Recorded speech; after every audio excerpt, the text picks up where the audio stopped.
Hello, everybody. Thank you so much for joining us today at Neighborhood Music School. We are so grateful to PianoSpheres for having this partnership. This is our third year in a row where we've worked with their Leonard Stein resident artist to host a masterclass, and this year we're blowing it up into a masterclass as well as a rhythm workshop, and we're having a whole community celebration because at this time, particularly in 2025, this year has already started in a really extreme way, and when we were all talking about coming together and the importance of our community, it became really important for us to recognize how much we bring to the table every time we come here. And every time we're together, we bring our identities, our ethnicities, our personalities, our talent, our skills, and all of it raises the bar of the joy and the happiness we feel. And this is something that at Neighborhood Music School is so important, especially right now. So thank you so much for being here. And thank you to Andres Jaramillo, who will be leading our master class today and the rhythm workshop. And with that, I would love to just pass it along to you and get started. Thank you.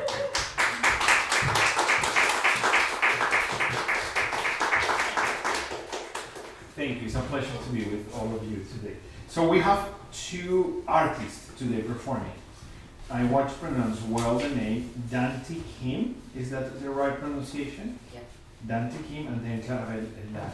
So why you don't please introduce very briefly your piece and perform for us? Yes. My name is Dante Kim. I am playing the Butterfly by Sergei Volkovich today. And yeah, that's all I needed.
with us.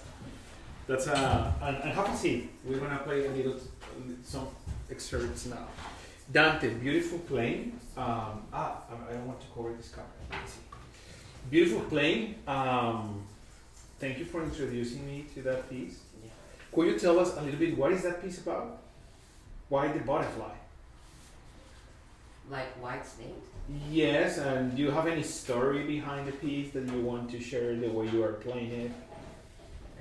Not much, but I think it's called butterfly because I think it's graceful, and I think butterflies are graceful. So Exactly, the butterfly is like yeah, happening in the right hand, like flying, yeah. right?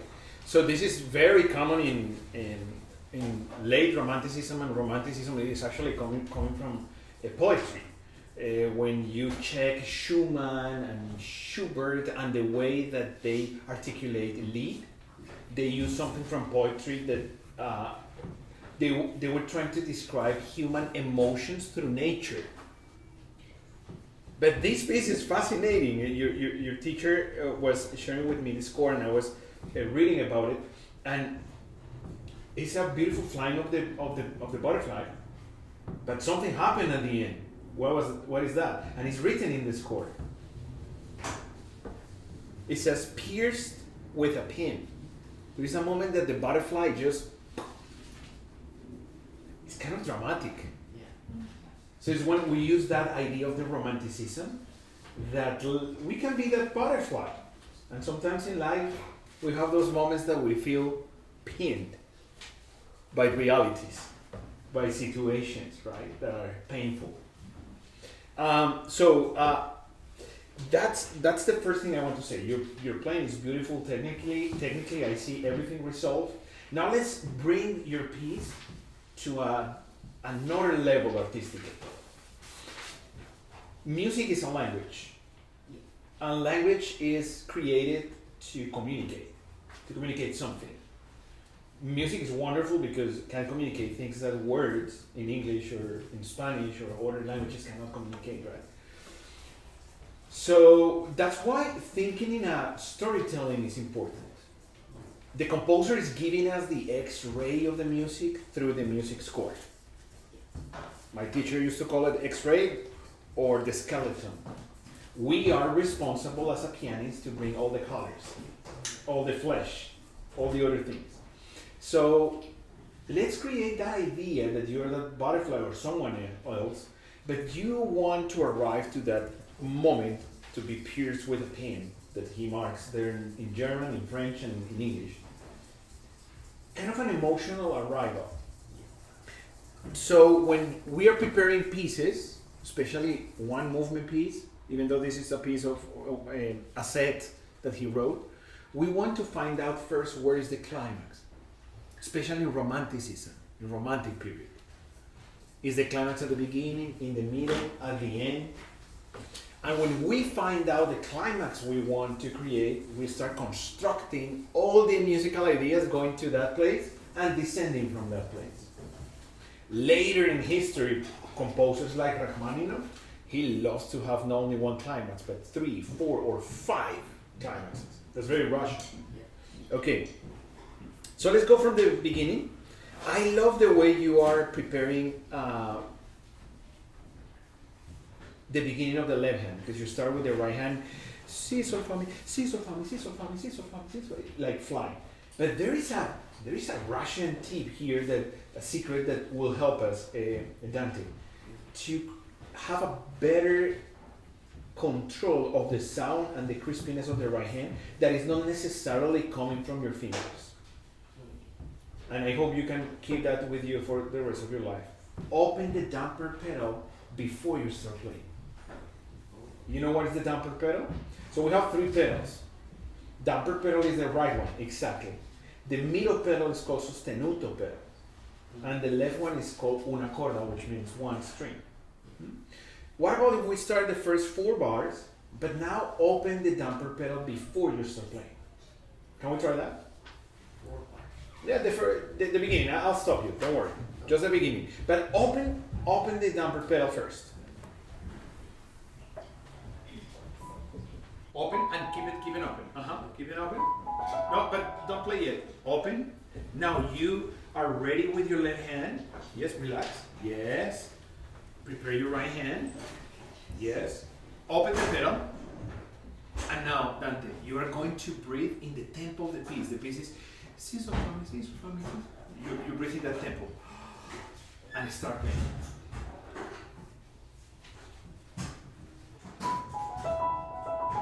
Exactly, you have more control. The reason you have more control is because the dampers, when you press the pedal, they are removed from the strings, so the keyboard becomes lighter. When you don't use the damper pedal at the beginning, the keyboard is a little bit heavier and it's hard to control from the fingers. Okay. Also, I'm sorry that I didn't ask you before, but can I take your hand? Okay. Play, and I'm sure your teacher was telling you about this little rotation that help you. That little rotation help you to have control of every finger. Okay. Open the pedal and try the beginning.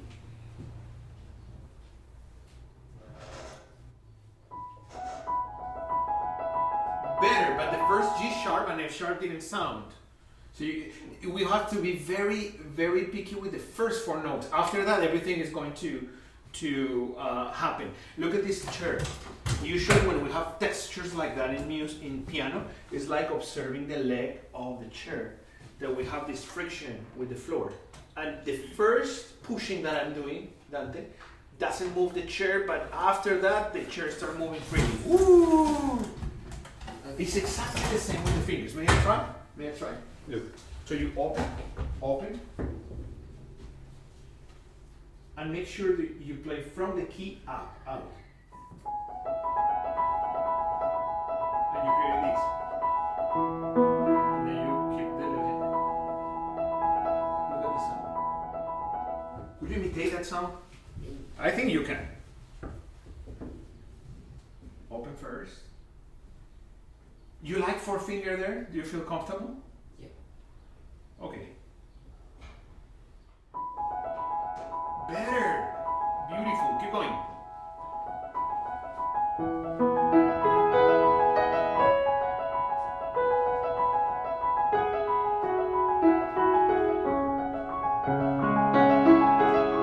Okay, that's pretty good.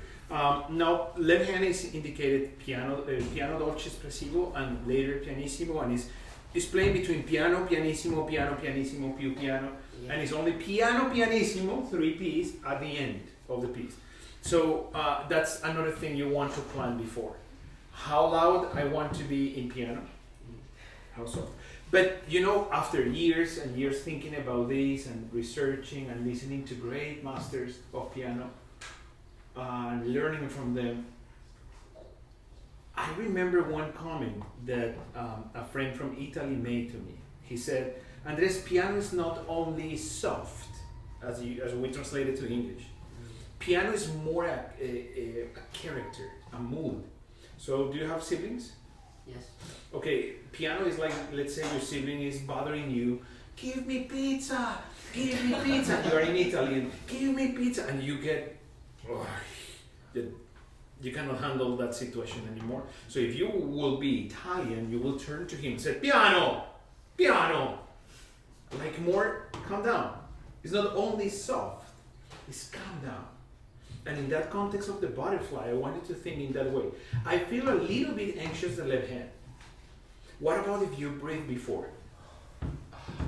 You breathe.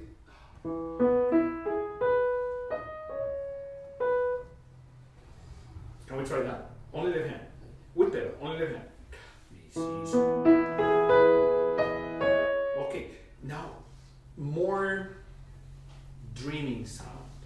So you don't need to give a lot of weight down. You just need to go this way.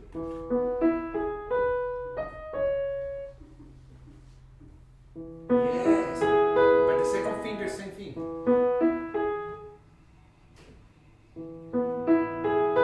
Yes. So when we have that phrase, we create with the arm only one gesture, because the music is going in one gesture.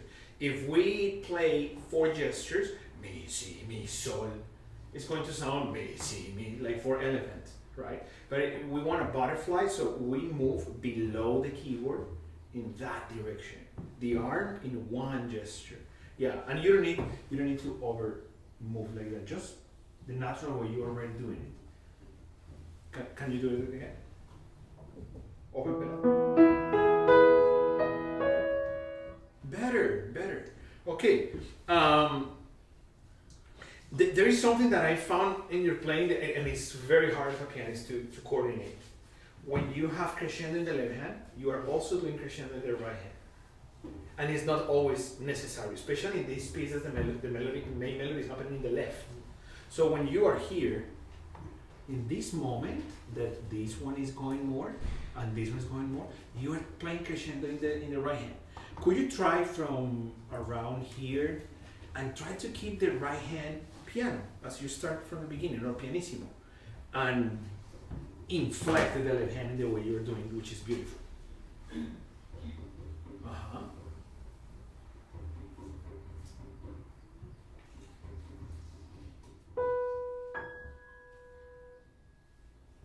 Here? Yeah, or if you feel more comfortable from here, it's fine. But I just want to see that the left hand plays crescendo and the right hand stays pianissimo, and the butterflies still fly.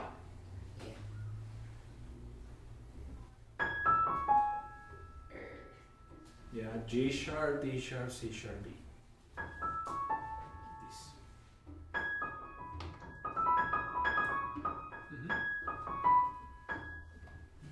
And B, this B here. This one. From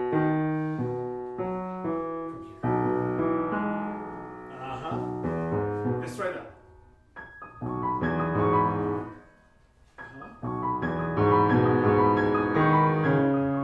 Yes, so it's important that you keep the circle that you already got before. So you keep that coordination that you are just flying with the right hand and the left hand is singing.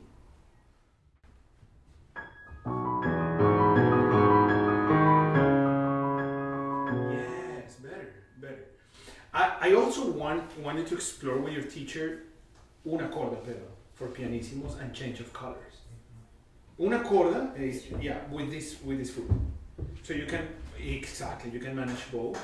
And when you need to change the color like here, just use it and explore. Every piano is different, but this one could respond very well, especially that is very bright. Will respond very well. Okay, let's go to Listesto tempo here. This is the first moment we have a different texture, and it seems like the butterfly for me stopping one stone or on your nose or whatever you want to create the story. But it's not flying anymore. Can we try from here?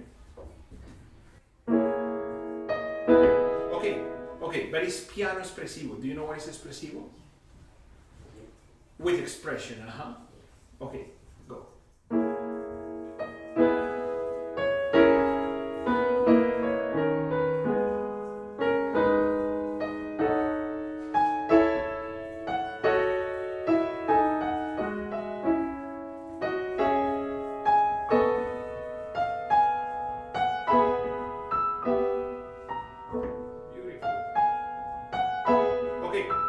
Very good then. There is a principle in music that says that shorter notes belong to longer notes. So every dotted note is the arrival of the shorter note. But also there is a phrase that is happening here. Do, re, si, do, la, si, re, do, la, si, sol, la, si, re, fa, sol, mi, fa, re, mi, mi, right? So we need to create that horizontal line, and for that, we need to avoid one gesture per chord. You see that I'm doing one gesture per chord in this way? What about if you just the top note, you pull a little bit more from the key and you play lighter the inner. So you highlight the bass and the top note, the two middle notes lighter. So you can create this kind of sound. Rather than you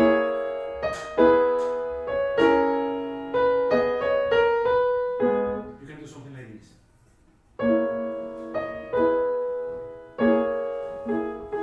You see that the middle ones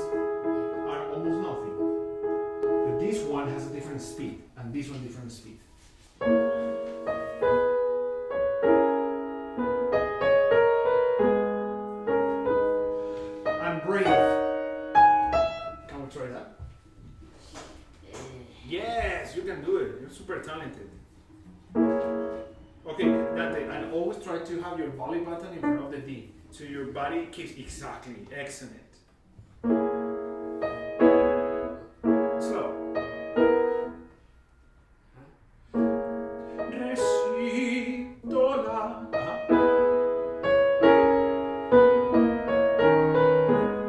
Wow. Yes, wow. And now try to avoid when you are in those moments here. Sometimes I hear that you're accenting the 18.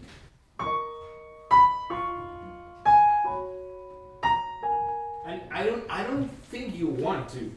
I think it's just the way you are approaching the keyboard that is making you accenting down. So my recommendation is you release the weight here and then you pull from there.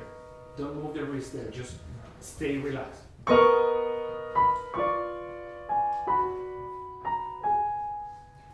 Right? Rather than... Can we try somewhere? Others? Yeah, yeah. Oh, I want to hear the top note.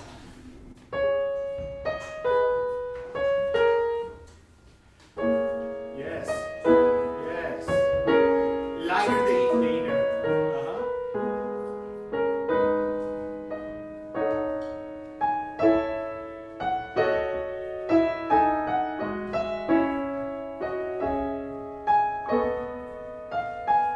Yes. No, that's the one. That's the one that I heard you were asking. Yes, better. Yes.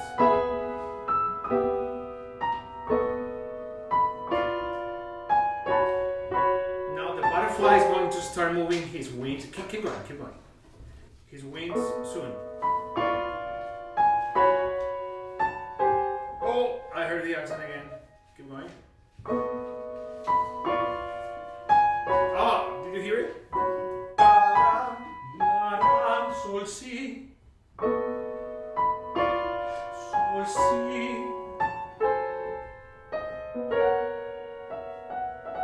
That's when I think you should enjoy that the butterfly is there and start moving a little bit her wings, but stay quiet again. I think he's a great composer. He's doing this amazingly.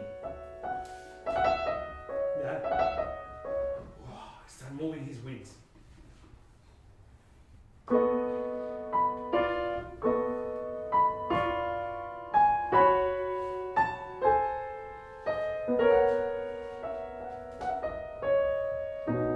And gradually. Off your hand. And keep flattering the pedal. When you have chromatic scales or diatonic scales like here, and you want each note to have pedal, you can use, and one of the approaches is flattering the pedal. Let me share with the audience about those concepts. So we have the most common pedal that we call syncopation pedal, that is every chord, every harmony has a pedal that will go in syncopation with our hands, right?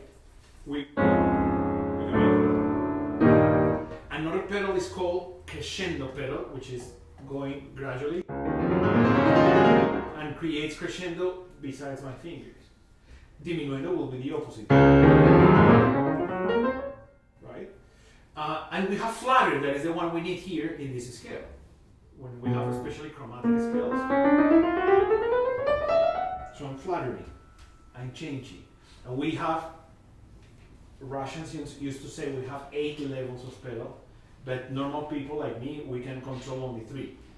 So we have nothing, quarter, this is quarter, this is half, and this is whole. Do you hear the difference? But we have to be able as a pianist to control. In this flutter, because it's kind of fast passage, we want to control it between quarter and half. Whatever the notes are. I'm also controlling. And we don't need to do this yet, but you can develop this muscle to do this kind of for fast passages, right? Yeah, so can we try this line from here?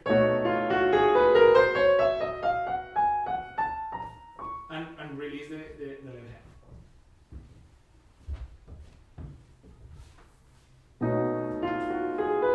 Flatter, yes. And when you remove the left hand, don't put it back because that you lose balance in your body. Just keep it on, but outside of the keyboard. Flatter. Flatter the pedal. Yeah.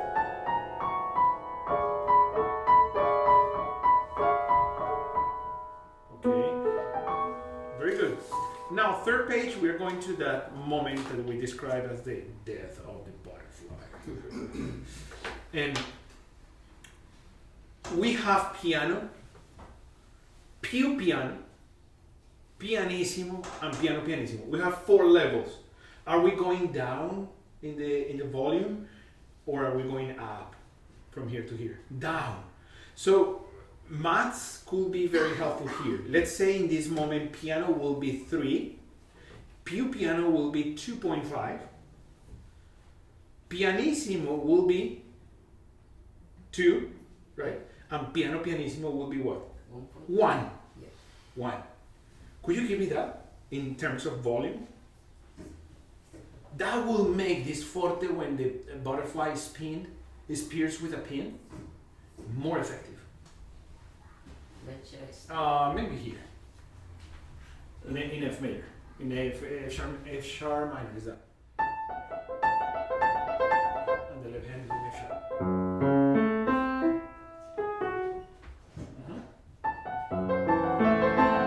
Yes, that's 3. Now 2.5. Keep going. And be ready with this guy. Be ready for that. Wait. Yeah, keep going. Now be ready for 2 with una corda.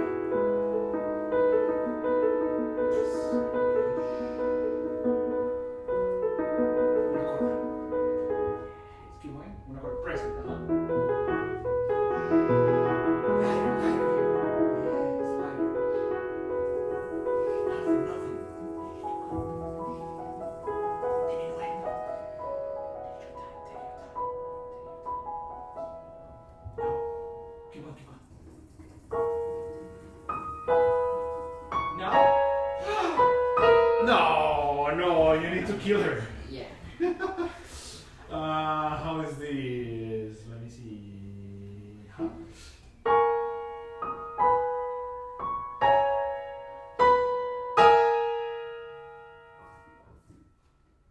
What happened? Silence. Fermata. It's like, oh, maybe she's still alive. Can we try from here? But let us know that she was pierced with a pin. Surprise! Off! Yes, it has to be fast, that release. Redo! Off. Okay. Uh-huh.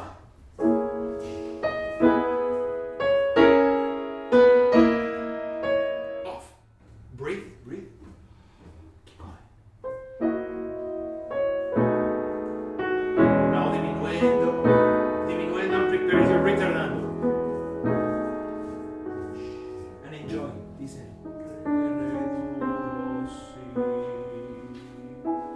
Stay. And gradually, you release your hands. Bravo!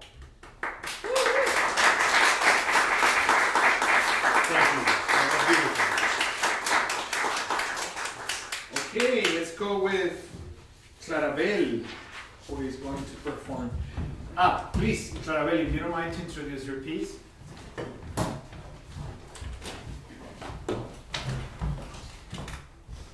My name is Clarabel. I'll be playing this consolation number 3 in B flat minor.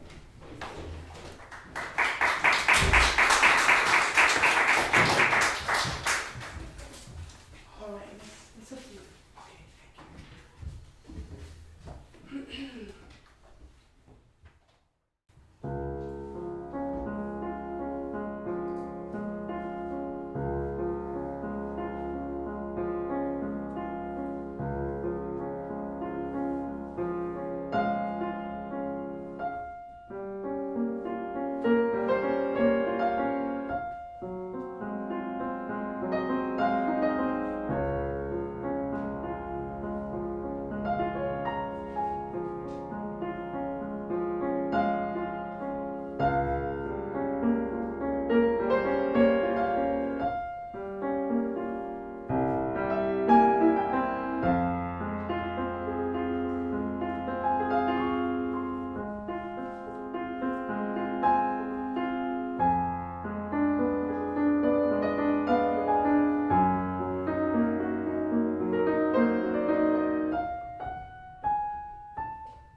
beautiful. I can tell you love this piece. Yeah. I can tell. It's so personal. Yeah, I can feel you get very connected emotionally with your own story and the piece, and that's something we were also exploring with Dante before, of creating a whole story. And I hear a lot of story here, a lot of your story. I just met you, but I can see a lot of your life in your playing. Yes, I don't know if I shared with you, some of you before, but maybe I will talk about later. But I have something that is called synesthesia. Mm-hmm. So I see colors with keys, and personalities with keys as well, and some music. So your way of playing is honoring the D flat, but also is bringing your personality very, very clear. So I want to start saying that you're an artist as well, and you should keep playing this kind of music, and Liszt, of course.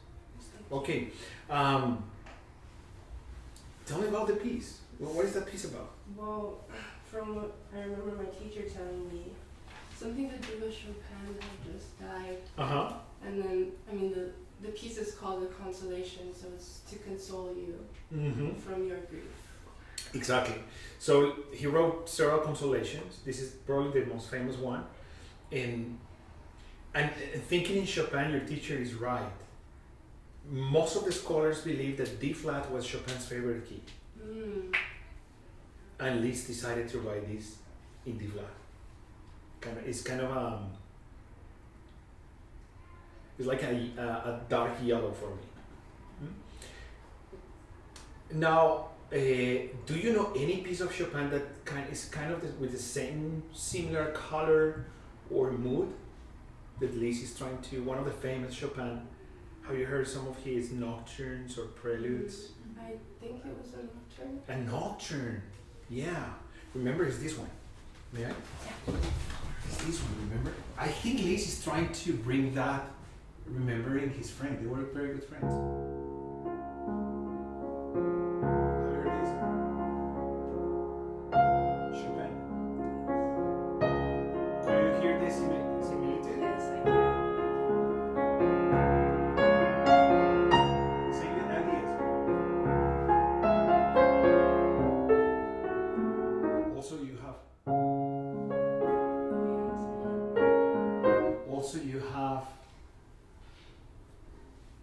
But also, I was talking to your teacher as well, that Rachmaninoff used to use kind of the same influence from Chopin and Liszt about this kind of nocturne-wise piece or melodic piece, and he uses in D major, in one of his preludes.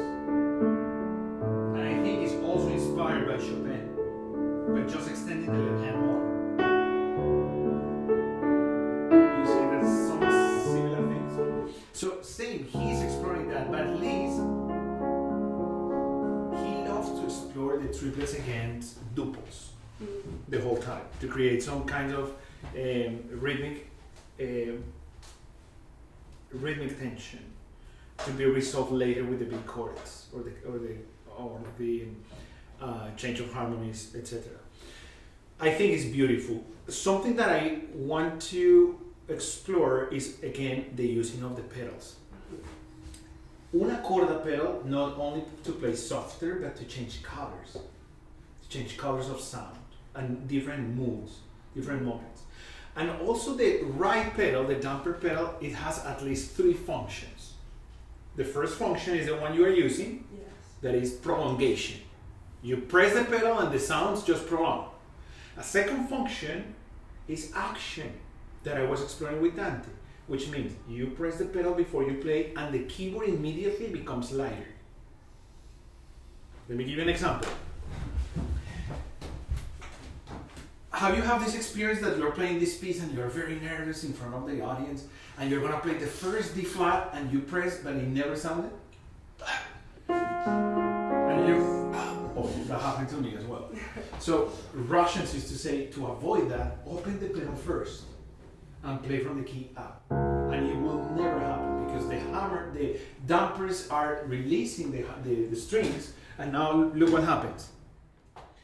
Hola, Clarabel! Could you hear that soundboard? My voice is actually vibrating in the soundboard. Look. Hola Clarabel, tocas muy lindo. You hear my voice? Yes. Exactly, because the dampers are out. And if I do this, could you hear the vibration? But if I do the same thing without the damper pedal, Hola Clarabel, that's the butterfly that was pinned already. There's nothing there vibrating. So, Liszt used to say that the pedal is the soul of the piano, but not in the romantic way only. I think in a very specific way. In different languages, and I need the help of Jeff here, my friend.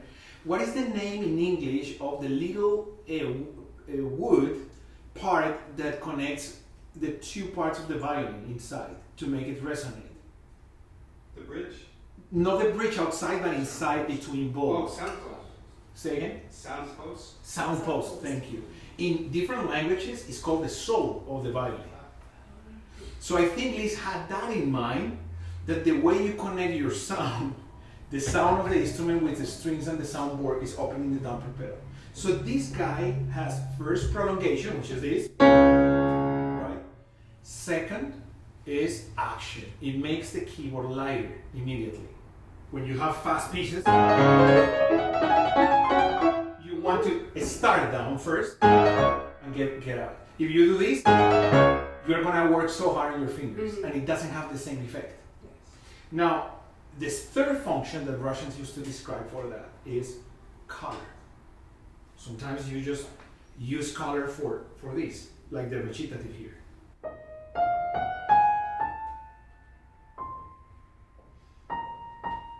But I'm not using prolongation. If I will use prolongation, I will do, and that crashing is not good. But without either, it could be too dry. But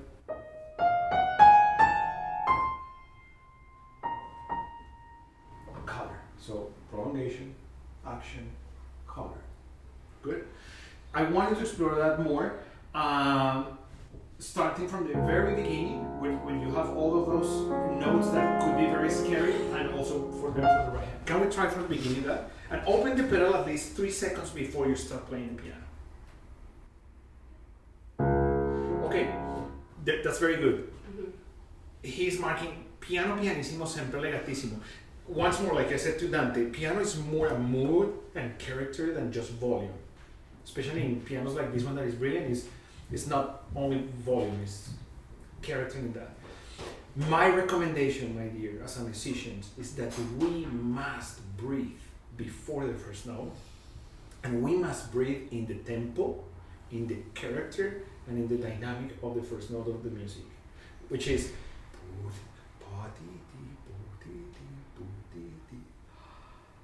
boom.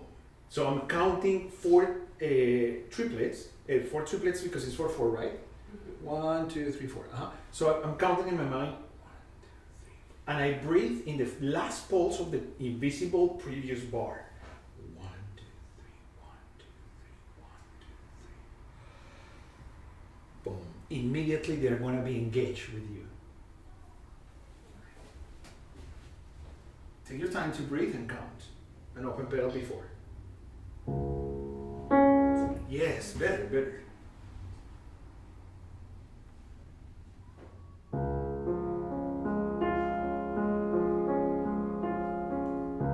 Yes, better. Now breathe for the melody as well. In the third pulse. Yeah, but don't be shy. I think you can be it's cantando. You can bring a different color there. Oh, I don't think you breathed before.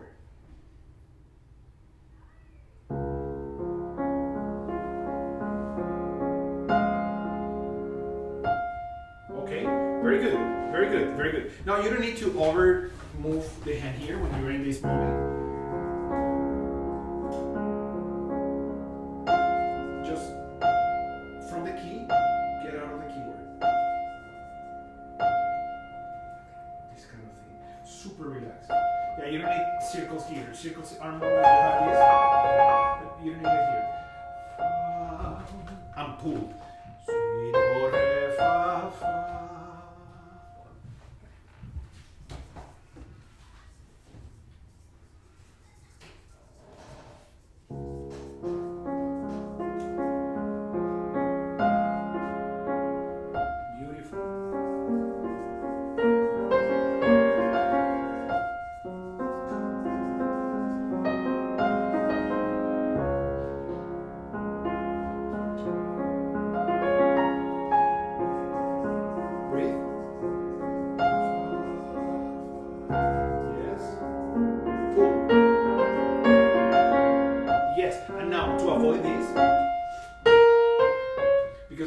The thumb, okay, let me share something with you. Could you look at your hands, all of you? Yes. Tell me, what is the longest finger? That's what we think. Third. Wrong. The longest finger is the thumb because it starts here. You can manipulate this joint and this muscle. So when we play the thumb in piano, I always say to my students, your thumb could be your best friend or your worst enemy. And this is one of the cases because it has so much power that when we activate the thumb in the same way we activate the other four, we can overpower that note. And we don't want, I know you don't want, you're super musical. But in order to avoid that, the suggestion is that you start activating the first joint. We have at least 6 joints to play the piano. Number 1, number 2, number 3, number 4, number 5, not this, but this. And number 6, your hips, when you need a big chord playing with an orchestra. But the thumb is the only one that has the first one that you can use. So use that one more in those moments that you are inside of the melody.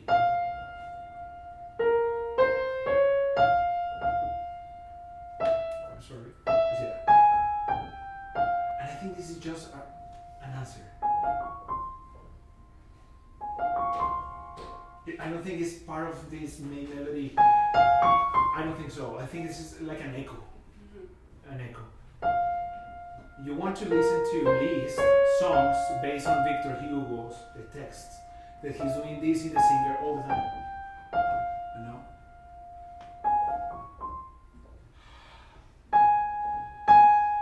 Same thumb.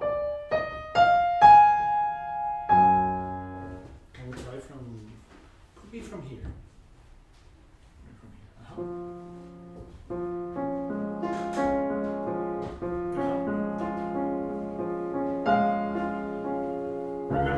Activate the thumb. Better. Same thumb. Activate. Mi, la, sol, fa. An echo.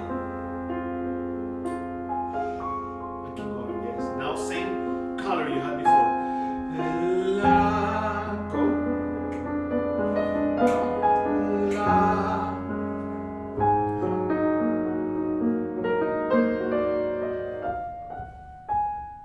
Very good. Now you play this well.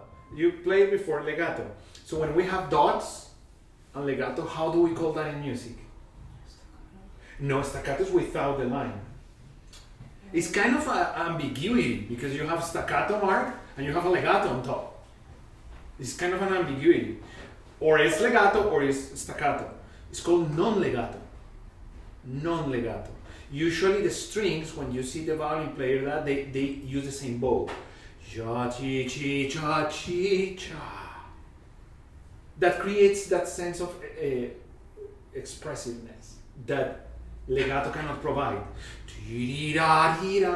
Violin players, they yum and they vibrate every note. Yum, yeah. So how we can vibrate that is leaning to the floor like you were doing in.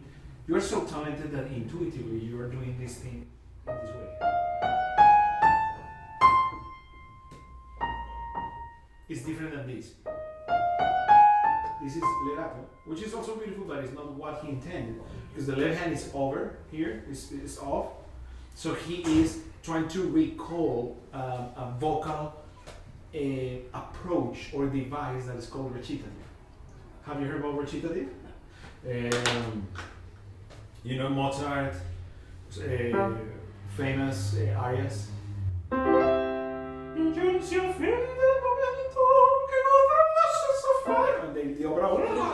And they are kind of parlato, like talking.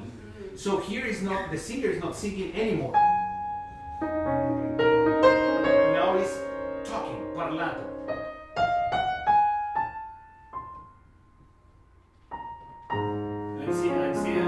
And then another recitative. Legato. Now parlato.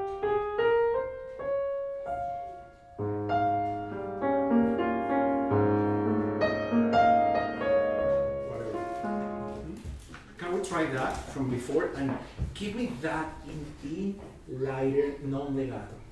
Uh-huh. Uh-huh.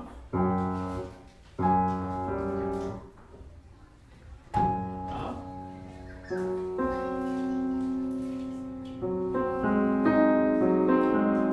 Si, do. Or before, if it's too hard here, from here, whatever you feel comfortable. Uh-huh.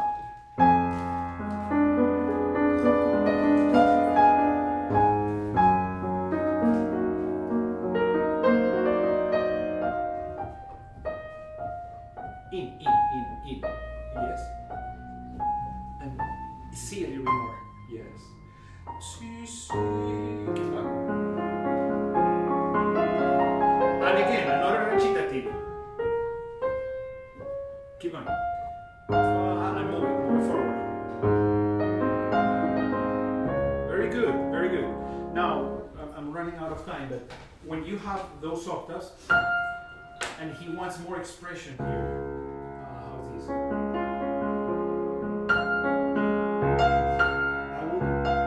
will take more time. Because this is not the kind of rolling that is virtuosic from him, you know, like Spanish Rhapsody or things like that. No, it's not that kind of rolling it's this kind of cantabile. Can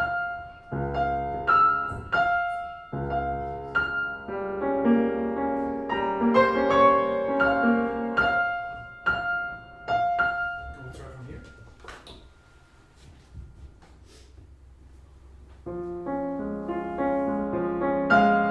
Okay, breathe in the pulse before. So when you breathe, you are not going to accent the 4 pulse of the bar. Because we're going to downbeat this. Fa, 1, si, do, re, fa, fa.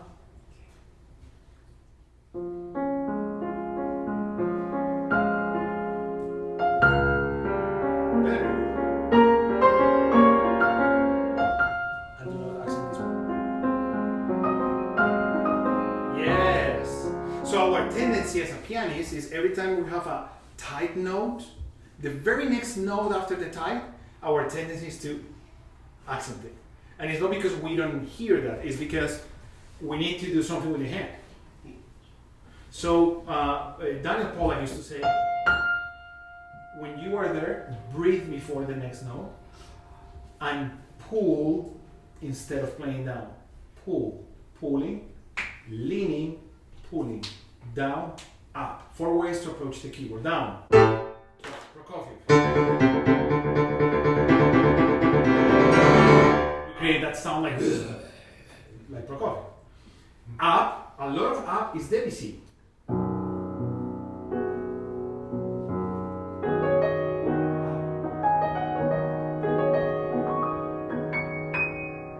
And it's kind of dreaming, like the butterfly. Right? It's this kind of leaning is what she was doing for the recitative, which is more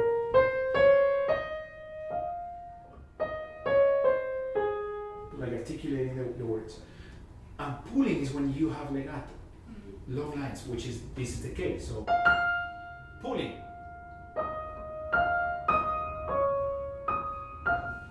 Pulling. Why? Because that's how we control the speed of the hammer hitting the string. When we pull, the hammer hit the 3 strings a little bit slower. But when we go down, the hammer just hit that. Okay? Can we do that part and we start closing? From here? Yeah, or here, whatever you feel comfortable.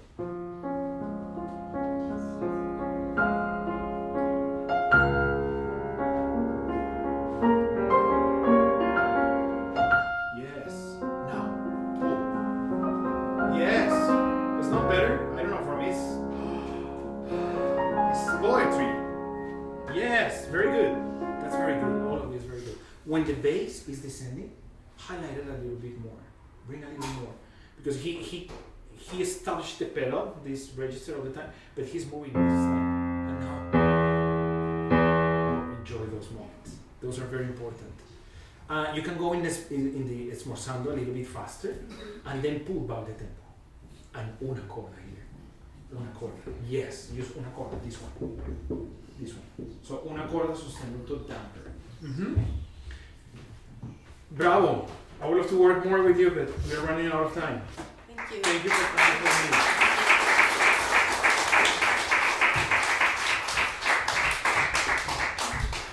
Yes, thank you.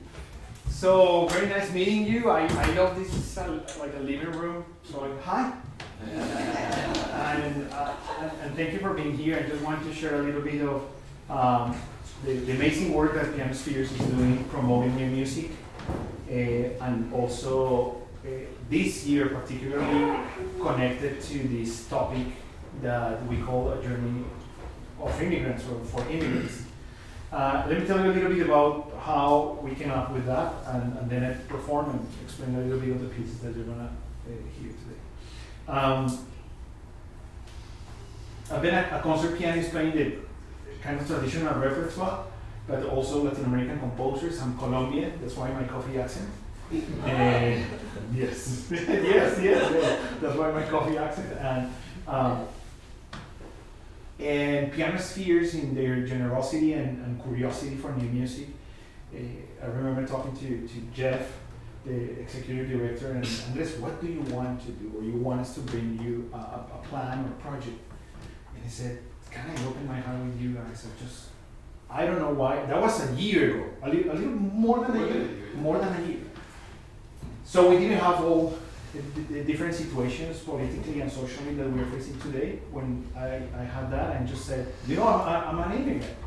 I have my wife, my 2 kids. I moved to the US 13 years ago, almost 13 years ago. And I'm starting to face for the first time in my life that I'm an immigrant. When I was doing my master's and my doctorate, I didn't feel it very much because you live in a practice room. But when I came back to life, to the real life, I felt it.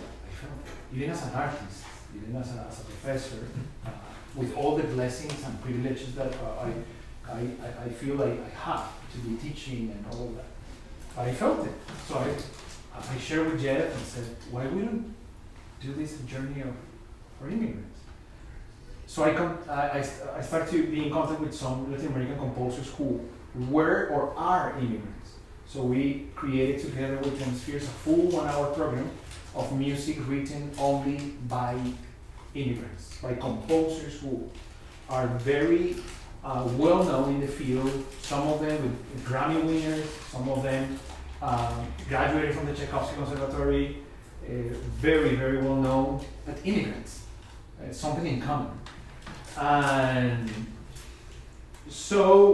we put this program together with 4 world premieres in January, and it was kind of an explosion of joy and celebration of the beauty of the immigrant. One of the main things that I found in this journey in the last year with PianoSpheres is the beauty of the immigrants. So much culture that every immigrant in any country brings to. I grew up with Russians in Colombia. I'm Colombian, I learned piano there, but Colombia is full of Russians because of the partnership between the Soviet Union with the government of Colombia. So I grew up with them. So I learned theory with them, piano with them, and so I was facing the reality of the immigrants from the other side before I came to the US. All of those Russians who were living in Colombia. Could you imagine a Russian in the crazy city of Colombia trying to take the bus or the metro? So that's, yeah. Okay. Russians are crazy. Oh yeah, it's great. Yeah. Yes. So that was amazing. So I learned from their culture, and it became kind of my own culture in many ways. And between us, I know this is being recorded, but I have the privilege to go and play Ramos in the Tchaikovsky Conservatory. It's like I have this feeling of going back home, but I've never been there yet. It's so that's why I said immigration is something unique, and immigrants are a treasure. So in that way, I just want to share with you just 20-25 minutes of the rep because of time. And the first 3 pieces The first one is by a Colombian composer, Jorge Pinzon. He wrote the piece in 2001. I had the privilege to premiere that during my studies in Colombia. But he's one of those Colombians who lived for many years in Moscow. When he was doing his master's and doctorate and all of those studies, that was during the Cold War. And then he stayed longer, and so he was facing all that Russian strong school of piano. So he's trying to combine that tradition with some Colombian flavor. That's the toccata. So you will feel a little Prokofiev there, a little Shostakovich in this piece, but some Colombian rhythms, a little. Okay. The second piece, because I'm planning to play it in a set today for you. The second piece is Ancestral, which means ancestral, by a Colombian composer who lives in Miami, Germán Darío Pérez. I have the privilege to know him as well. This piece was written in 1988, and he's combining Colombian dance, that's called bambuco, with jazz. So we're doing some jazz flavors. So kind of Colombian, like Colombian coffee in Starbucks. I like Starbucks. True. And the third piece is by a Cuban composer, Jorge Sosa, who also records for Naxos and known as a composer, a great pianist, also doing commercial music, producer. If some of the Latinos here, have you heard about Chayanne? One singer? Chayanne, yeah. Okay, he's the producer of Chayanne. And a classical composer, could you believe? That's how Cubans are, yeah. Yeah. So he wrote that piece, and I have the privilege to premiere in January with PianoSpheres. It's called La Zacapaneca. It's hard to pronounce. La Zacapaneca is a person who is coming from Zacapa, which is in Guatemala. So his wife is from Guatemala. And he dedicated this third piece that I'm going to play for you to her. And I was talking to him backstage the day of the world premiere in Colburn, and I was asking, who are you in the piece and who is your wife? I've been learning the piece and I couldn't find it. So I'm gonna let you find who is him and who is his wife in the piece, in the third piece. You say, oh, it sounds like, okay, I let your imagination be in contact. Zacapa, rum? It's that place, Zacapa is a place. Yeah, rum. Rum, Zacapa. Ron, I don't know. Yeah. Oh wow, that's something new, you see? So I'm gonna play them in a set of three. Please enjoy, and then I go to the five edges that have a beautiful story as well.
second set, there are 5 etudes. So one of the ideas with PianoSpheres was to bring a woman composer. And I had the blessing to meet Paula Marquez for probably more than 20 years. She's now living in Detroit, great composer, but also psychologist and social worker. So talking about this idea of immigrants, she started writing this for PianoSpheres, this piece of 5 etudes for piano. So, but let's remember that it was an etude. An etude is just a short piano piece or violin or other instrument that faces a specific technical challenge. But also it's a musical piece that has to be performed in a concert, can be performed in a concert. So she's writing 5 etudes that you have in your programs, but every etude represents a different stage that every immigrant faces when they are living something that psychology called the Ulysses syndrome, or the syndrome of the immigrant, which is nothing else than a grieving, like when someone passed very close to us. But in psychology, they describe that in 5 main moments. There are some little differences in some scholars and psychiatrists and all of that, but at least the general ones are the first etude that you have there, which is awe. It's this idea of going to a new place and everything is new, you feel like a tourist, but at the same time there is a fear in your belly saying, okay, this is beautiful, but what's going on? So that's the first etude you're going to listen. The second one, let me start from here so you can see from left to right for you. So this is the first etude, and then you move to homesick. It's when we as an immigrant start missing our land so horribly. And we miss the food, and we miss the culture, and we miss the streets. That's the homesick. The third stage is the anger. It's when nothing works. We feel we are fighting against the system, and we cannot. Everything we do doesn't. There's a lot of frustration there in that third etude, in that third stage. Then you move to the fourth one that is called acceptance. You start reconciliating, and you start adjusting, and now you understand that your life is also here, and you're starting to accept the new reality. And finally, the fifth stage that is very beautiful is embracing the multiculturality. I'm 100% from Colombia, but I am 100% from California now, because now I have a story here.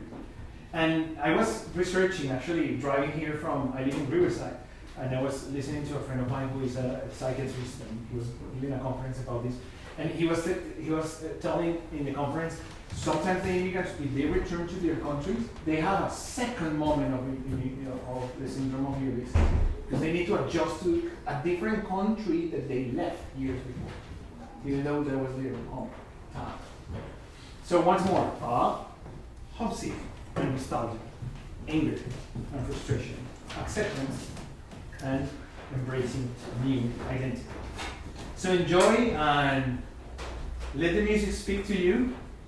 Maybe it's a time for therapy, like it has been for me for 1 year. If you need to weep a little bit, feel free.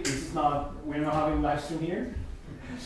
And let the music touch you. And even if you are an immigrant or not, I have my own perceptions that by the end, all of us were immigrants in this world at some point. Or our parents or our grandparents or grand-grandparents, they were immigrants.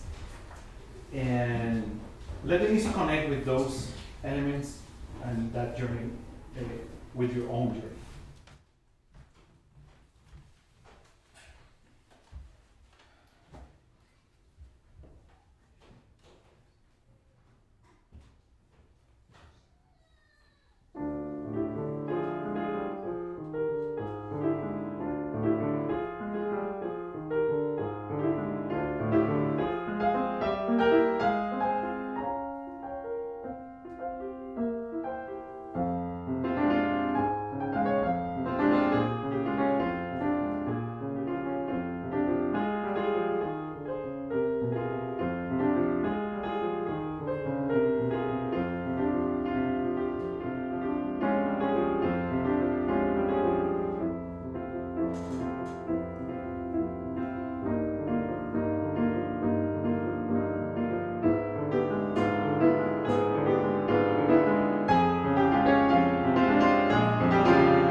very much. So we are running 2 minutes late, but let's open this time for some questions, some ideas you might have about the repertoire, about the residency, about PianoSpheres. This is a time to share and to have this dialogue. If someone has a question, please feel free to just go. Yes, please. Actually, when you go to this constellation, maybe I'm kind of myself, concerned about these kind of pieces. So when you do that piece, I'm thinking opera. Yes. In the opera area, like the one from Again Stevie, whatever. You know, Chopin, he went to the relations on him, I'm trying opera every night. I'm still going to B flat nocturne and trying to get, the preludes are fine, with a lot of Chopin, but that, getting that, and I think that's the pulse. Yes. Is like the way opera singers walk on the stage while they're singing. Yes. There's a certain kind of pulse there. That's a. I agree. I agree with you. Actually, yeah. Yeah. How do you do that? I was telling the artist who's playing beautifully that constellation to listen to the songs of Liszt. He wrote several sets based on texts of Victor Hugo for tenor and piano, for soprano and piano, which is connected with what you were saying. Right. Not only opera but also art songs. Yeah, Schumann Lieder and Schubert. And he like she was saying before. Sorry. She was saying before. Liszt was probably thinking of Chopin, and the two main influences in Chopin music were Bach. Chopin is full of counterpoint, and also the bel canto of Bellini, which is opera and art song. So all of those two composers influenced so much Chopin. And remember that Liszt was kind of judged in history a little bit for being very virtuoso pianist, but nothing meaningful. Okay, that constellation is actually the opposite thing. He has so many wonderful music that is not that showing off bombastic piano playing, that is absolutely gorgeous and has a lot of vocal influence in it. Especially those moments that we were working with the artists today of recitative. The concept of recitative is coming from the opera. That the singer is just not only singing, but kind of speaking the text with some inflection. And the orchestra is just keeping off a pedal, or a diminished chord, or sometimes a major chord, and Liszt is exploring that. Daniel Pollack used to talk a lot about that field for sure with his nocturnes, but later Chopin started developing what you mentioned as an orchestra, like two main layers: the bass with the pedal that keeps there as a platform, and then the dreaming harmony in broken chords. So if you observe how Chopin managed that in the left hand, he barely goes beyond the middle C. He plays the bass, and Liszt went a little bit farther. And he said, okay, let's explore this, but sometimes he's crossing. And they have the melody here, and of course double thirds, double sixths, things that he knows. But later Rachmaninoff, that I mentioned in the Masterclass, he went through the whole keyboard with the left hand. Not only the prelude that I played, but in his piano concerto 2, 3, and some other etudes, he's exploring this idea of floating the harmony in broken chords, the pedal that is sounding, and the main melody. So we're creating three layers, kind of a legacy of Chopin's nocturnes.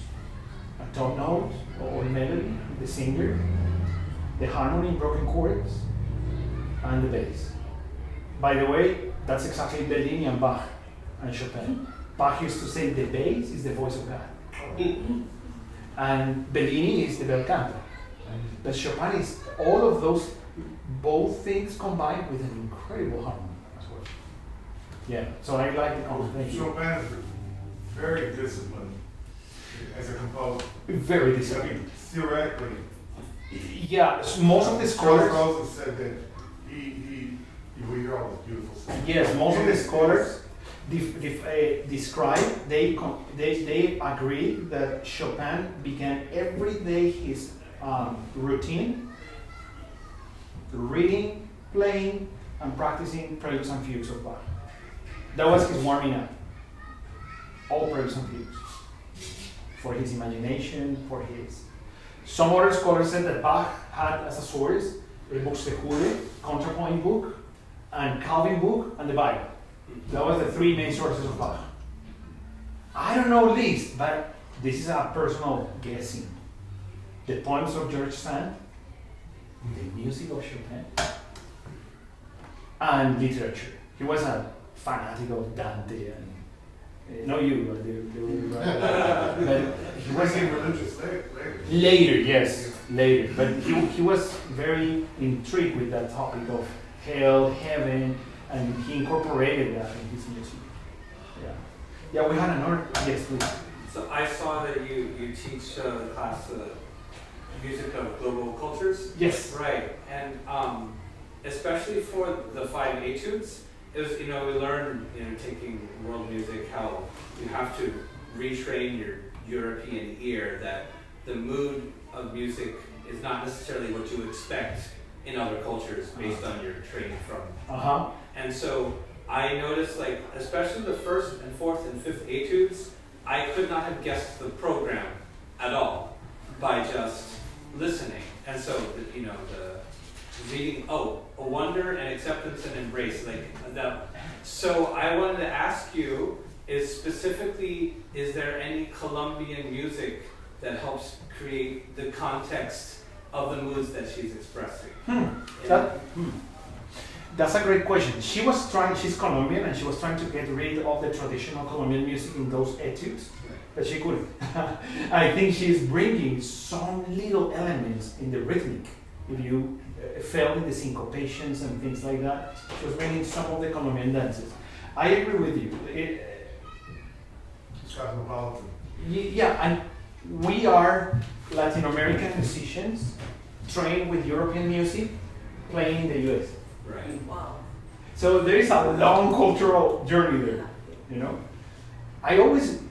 I'm fascinated with your question, and one of the things that I explore, one of the many elements that I explore with my students in global cultures is the inflection in their own language that affects the way they play the piano. So I always remember one of my beginner students in Colombia playing Mozart, but our tendency as Hispanics is to inflect towards the second pulse of the bar or to hit the last the last part of the sentence. Hola, ¿cómo estás? ¿Cómo te ha ido? Bien? So he used to play, and for him was natural.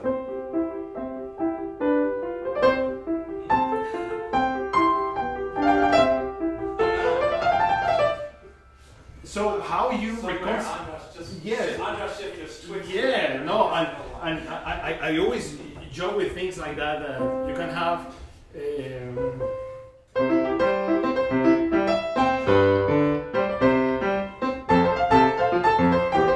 And it works because it's in my blood. Right. But how we reconcile that with the style? So I said, if you play Mozart in salsa or Mozart in Colombia, it's wonderful to explore that, but it's not Mozart. Right. It's an idea from Mozart with a Colombian translation. If you're trying to interpret Mozart in that way, it's a cartoon of Mozart, but no Mozart. So what I will say is the inflection is important of each language. That determines completely the rhythms and the music and the folk music of each country. And another second element that you could explore with your question that is fascinating as well is all of those dances that are more general and universal, like the minuet, how every culture interpret the minuet. Or a waltz. Could be a waltz from Vienna. You play completely different a waltz from Poland. That sounds more like a mazurka.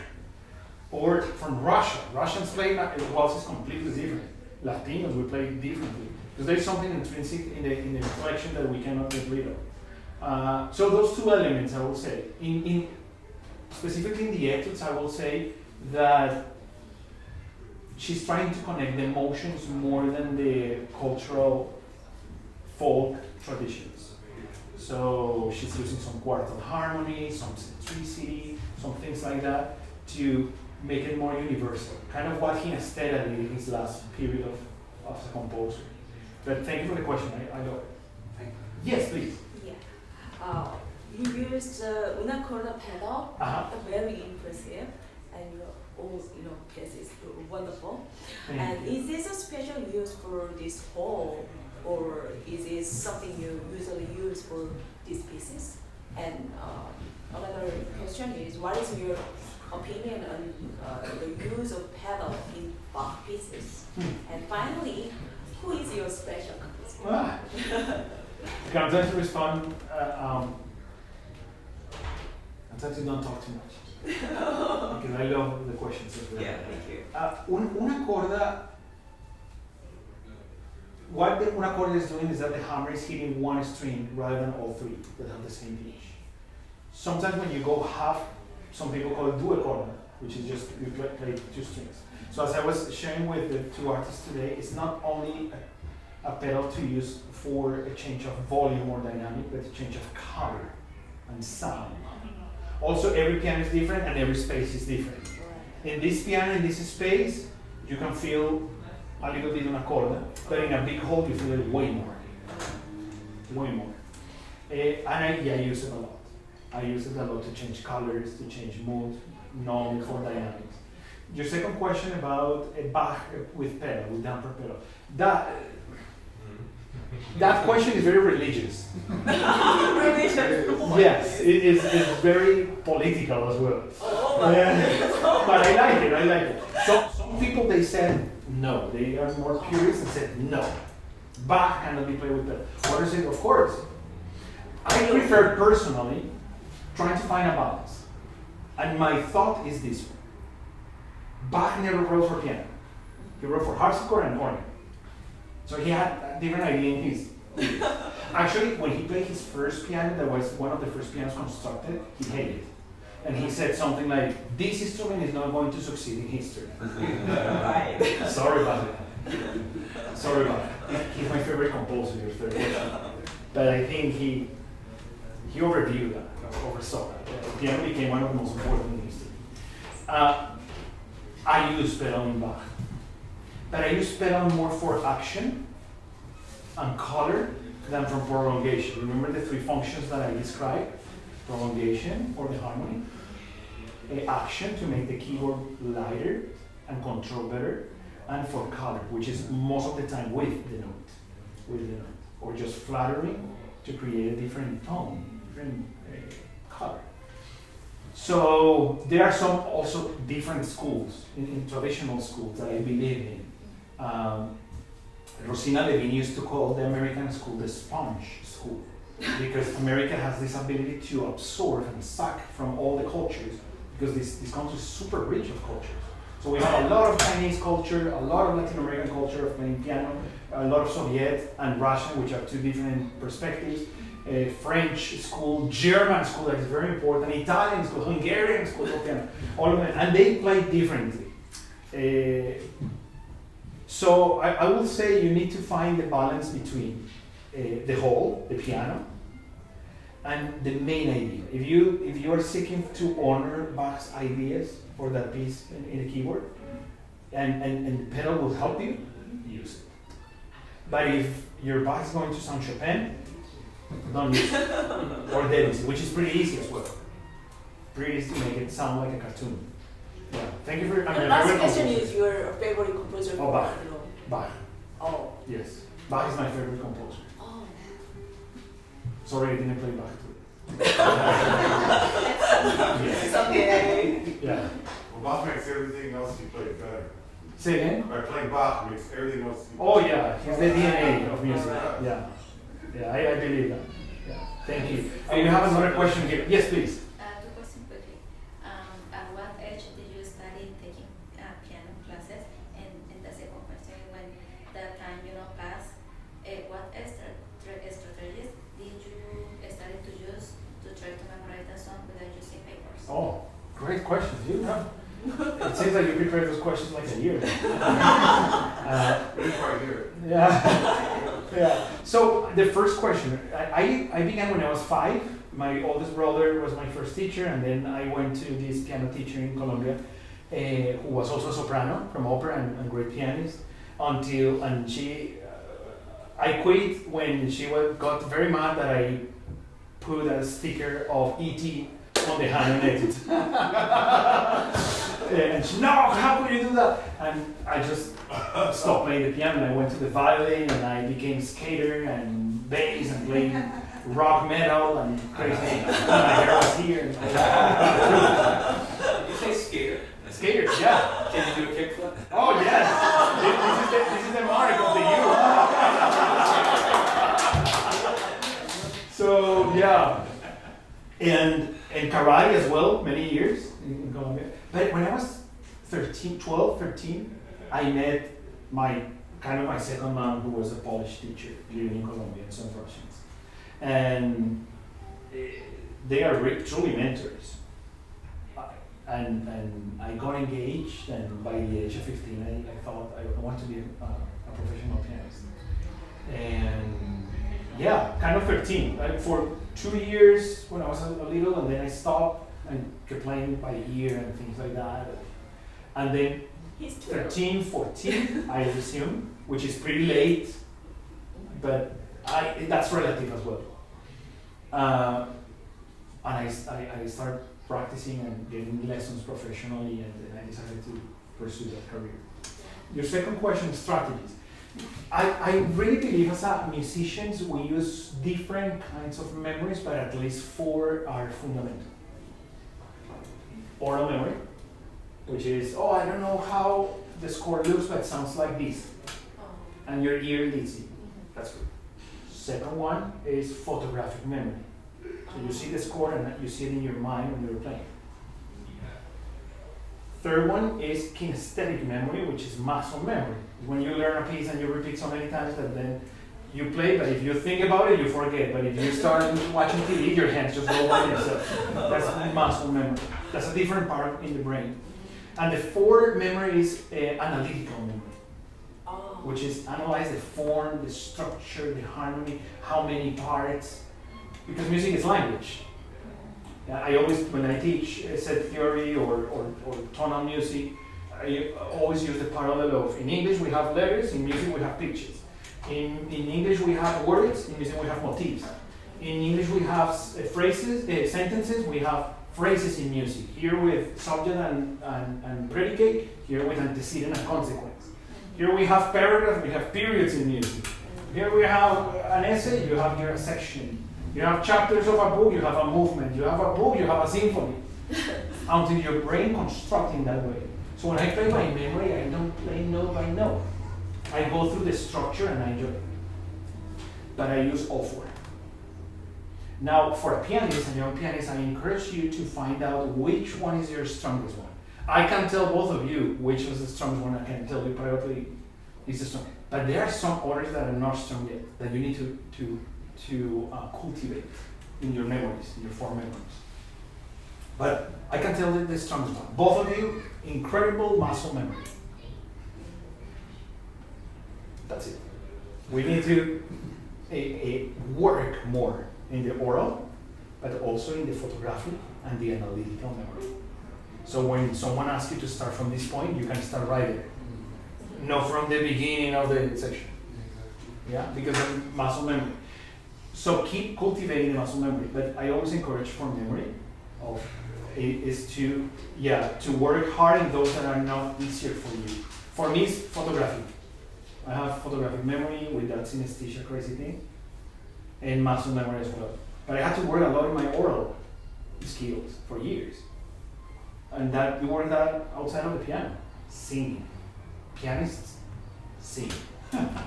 To breathe or intonation. If you sing literally, you need to have a beautiful voice. Your playing will change completely. I quote my teacher Daniel Polk a lot, but he used to tell me, Andres, do you want to be successful in this instrument? Yes, maestro. Transform this percussion instrument in a bel canto instrument, in a singing instrument, which is why we sing. So I will say those help me to have music by memory, to memorize. And I believe that when you memorize more, your memory expands. There's no limit for that. It's just approach. So today I forgot like a couple of places horribly. What is next? So in my brain I clicked to the muscle memory, boom, and the hand went to the oh. And I came back to my analytical. In my case, the analytical and oral is leading me. And when I make the photographic, I see the score in my mind. Now the problem with only trusting in one of them, like the only photographic memory, is that if I use a different edition of the music score, that's an issue. I remember learning Debussy pour le piano or something like that, and I spread coffee in the third page. When I was trying to recover the piece, I had to re-memorize almost the whole thing because the coffee wasn't there. Yeah, so we want to promote all of those for memories. Memory should be a consequence of your relationship with the piece, not the cause. That's one of the things I'm trying to inspire my students is do not try to memorize and memorize and memorize. No. Having a new piece is going for a date with a beautiful girl or a beautiful guy and having coffee and dinner for every day for 3 weeks or a month. When you have a date with someone you like, I don't have to force myself to, what was the name of that person that I've been dating for a month? How was the color of her eyes? No, the piece becomes kind of a person, and you start treating it as such. A lot of the problem with sometimes teaching music that as a teacher we deal with is to bring our fears to our students. And I don't want to say weaknesses because all of us we're weak in many ways, and weakness could be a powerful resource. But what I say is the fears. Teaching music and teaching piano is more a transfusion of life. Listen, this is how I have been interacting with this piece for 20 years. I invite you to interact with that piece as well, and let's find together your findings. And that's beautiful. I have right now a student who has her senior recital, and she's playing all 5 etudes of Paola. She's the second pianist in history playing those etudes. It's fascinating. When she plays, I sometimes say, I never heard that, Isabella. Her name is Isabella. I never heard that voice you're ringing at. So she feels that she's having a different relationship with the same piece. So I would say memory helps. Memory is like dating someone. Yeah. Yes. How do you work on the photographic? Great question as well, Jeff. Once more, I cannot change the edition. Let me say something more private. With Paola Etis, when she was writing and composing, she was sending me some sketches. And I was playing and said, what about you do this? And we were working, collaborating together. But the version that I memorized were the sketches. Later she published the fancy one that you can buy on the internet, and this beautiful all 5 etudes with everything. When I was trying to, I can read it because I developed a good sight reading. But if you ask me to practice from that final version, I cannot. I have already the sketch in my mind. So how I work is I try to don't change too much the editions. If I change the edition, it has to be gradually. Another thing that I work with my photographic memory is like I didn't have time to practice yesterday too much because I was in some meetings and this morning either. So I was practicing this morning in my bed with my photographic memory. So I was going through the whole program that I played for you in my mind. And the photographic memory is from the score, but also from the topography of the keyboard, which means there is one moment that the gesture is this way, and here is this way. So I went slowly through the whole. And I forgot one note, so I have IMSLP for free that you can download. They don't pay me for advertising. And you can download here, and I have all the notes, and I came here in the morning, and oh yeah, that was an E flat. And I kept going. That's how I stimulate my photographic memory. Good. Andres, Yes. I think we need to give you a break. Yes. excited, I'm excited. Can we give a round of applause to Andres?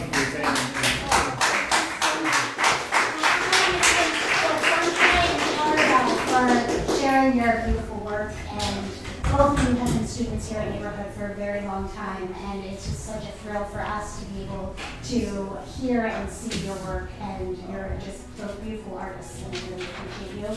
And Andres, we so appreciate you, Thank you. And PianoSpheres, Jeff, thank you so much for bringing this program here to Neighborhood year after year. Please stay. We've got LA County High School for the Arts students on our porch playing us out. We're like the Oscars over here.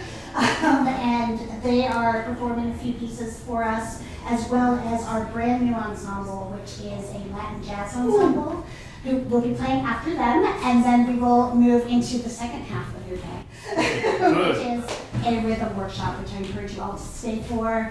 Again, thank you for bringing all of us together here. Thank you. And thank you for sharing your story and your work. And can I give you a hug? Yes, Thank you. Thank you.